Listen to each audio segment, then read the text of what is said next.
Hello, TYT Nation. I'm Malcolm Fleschner, or, as you may know me from my commentaries on the Young Turks, Malcolm Y. Welcome to my first TYT video blog. Today I'd like to talk to you about something that, much like Bigfoot or the Loch Ness Monster, many people don't believe even exists. The soul of the Republican Party. Now, ever since the Republicans lost control of the White House and Congress, one of the biggest open questions about the GOP has been just who is top dog. Many have suggested that Rush Limbaugh is the de facto leader of the party, and it's clear that Rush wields a great deal of influence, just judging from all the humiliating apologies he's received whenever other Republicans have stepped out of line and criticized him. But there may be a challenger for Rush's crown in Fox News talk show host Glenn Beck. Beck has proven his influence in a number of ways as well, whether by persuading thousands of viewers that government-run healthcare was a key plank of the Nazi Party, or by getting millions of followers to refer to themselves by a name typically associated with the deviant sex act, or by convincing many Americans that they'd be taken seriously as a political force by showing up at protests looking like this.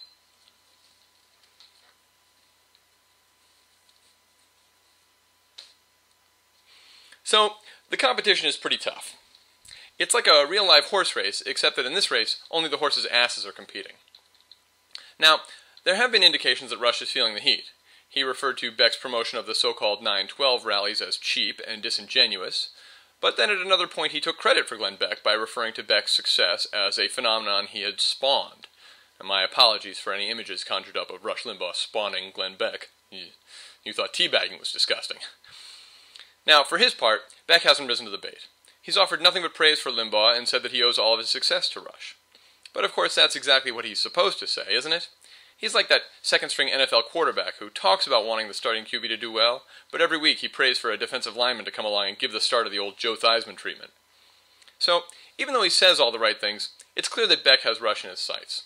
The question for us liberals is, which one do we want to win? It's a tough question. Sort of like your daughter asking you to choose which of her boyfriends she should marry, except that she's only dating Charlie Sheen and Chris Brown. So, instead of backing one of the contestants, our goal should really be to make sure that the contest itself inflicts as much damage as possible on both Rush and Beck. But how do we accomplish this? Surprisingly, I think the answer comes from Rush himself.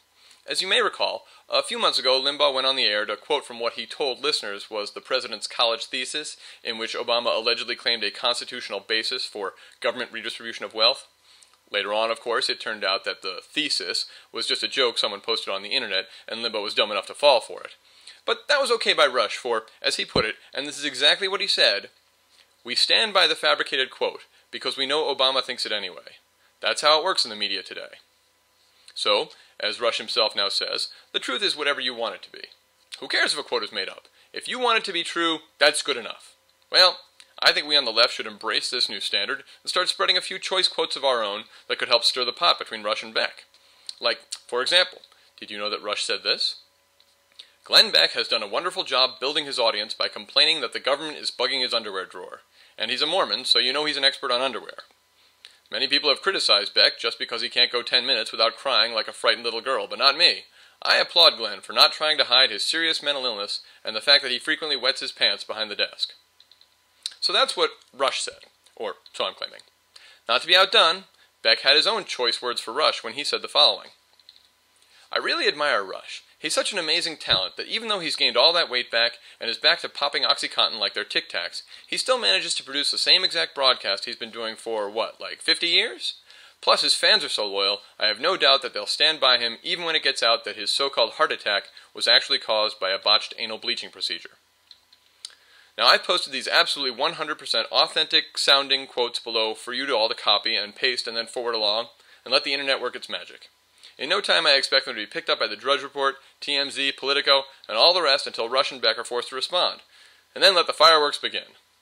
Now if this works, maybe I'll dedicate my next video blog to made-up facts about Republicans, such as that House Minority Leader John Boehner gets his uniquely bronze skin tone from shooting heroin mixed with triple-sec orange liqueur, or that before she joined the McCain campaign, Sarah Palin didn't know that there is both a North and a South Carolina. Remember, folks, these are Rush Limbaugh's new rules. We're just playing along.